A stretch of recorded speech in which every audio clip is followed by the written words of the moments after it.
தமிழ்நாடு விவசாயிகள் தொழிலாளர்கள் கட்சியின் சார்பாக ஒருங்கிணைந்த கோவை மாவட்ட ஆலோசனைக் கூட்டம் ஒண்டிப்புதூரில் உள்ள ஹோட்டல் சவேராவில் திங்கட்கிழமை இன்று நடைபெற்றது.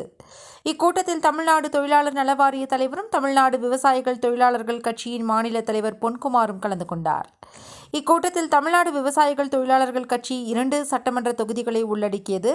ஒரு மாவட்டம் என பிரித்து கோவை மாவட்டத்தை 4ஆக வடக்கு, கிழக்கு, மேற்கு, மத்தியம் என பிரிக்கப்பட்டு அந்தந்த மாவட்டங்களுக்கான புதிய நிர்வாகிகள் கட்சியின் மாநில தலைவர் பொன்குமார் அவர்களால் அறிவிக்கப்பட்டனர். அவரது முன்னிலையில் பதவியும் ஏற்றுக்கொண்டனர்.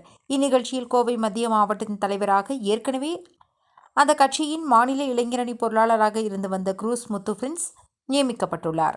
ஆனந்தராஜ் கோவை மத்திய மாவட்ட செயலாளராகவும், செல்வராஜ் கோவை மாவட்ட பொருளாளராகவும், ஜெயபால் தமிழக கட்டிட தொழிலாளர் மத்திய சங்கத்தின் கோவை மத்திய மாவட்ட செயலாளராகவும், ரமாகண்ணன் கோவை மத்திய மாவட்ட மகளிர் அணி செயலாளராகவும், மேத்யூஸ் கோவை மத்திய மாவட்டத்தின் இளைஞர் அணி செயலாளராகவும், ஜோஸ்பின் தமிழக கட்டிட தொழிலாளர் மத்திய சங்கத்தின் மாவட்ட பொருளாளராகவும், கோகுல்நாத் ஜம்புலிங்கம் கோவை மத்திய மாவட்டத்தின் மாவட்ட இணை செயலாளராகவும், அன்புக்கண்ணன் கோவை மத்திய மாவட்டத்தின் இளைஞர் அணி இணை செயலாளராகவும், ஜெகன் கோவை மத்திய மாவட்டத்தின் மாவட்ட துணை செயலாளராகவும், ஹரி கோவை மத்திய மாவட்டத்தின் இளைஞர் அணி துணை செயலாளராகவும், அரவிந்த் கோவை மத்திய மாவட்டத்தின் மாவட்ட துணை செயலாளராகவும், சரவணகுமார் மாவட்டத்தின் மாவட்ட மக்கள் தொடர்பு அலுவலராகவும் அக்கட்சியின் மாநில தலைவர் பொன்குமார் அவர்கள் அதிகாரப்பூர்வ ஆணை வெளியிட்டு புதிய நிர்வாகிகளுக்கு வாழ்த்து தெரிவித்ததோடு, எதிர்வரும் காலத்தில் புதிய நிர்வாகிகள் கட்சி மற்றும் அமைப்பின் கிளைகளை வளர்க்க மற்றும் உறுதிப்படுத்த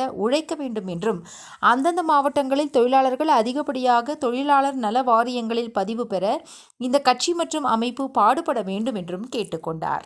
மேலும் இந்த கூட்டத்தில் தமிழ்நாடு விவசாயிகள் தொழிலாளர்கள் கட்சியும் மாநில இணைப்பு செயலாளர் பாலகிருஷ்ணன் மற்றும் கட்டுமானம் மற்றும் அமைப்பு சாரா தொழிற்சங்க கூட்டமைப்பின் மாநில பொதுச் செயலாளரான கவிஞர் குரு நாகாலிங்கம், கூட்டமைப்பின் மாநில துணைத் தலைவர் ராம வெங்கடேசன் அவர்களும், கூட்டமைப்பின் மண்டல தலைவர் முகமது ரஃபி அவர்களும், கூட்டமைப்பின் அமைப்பு செயலாளர் அழகு அவர்களும் கலந்து கொண்டு சிறப்புரையாற்றினர்.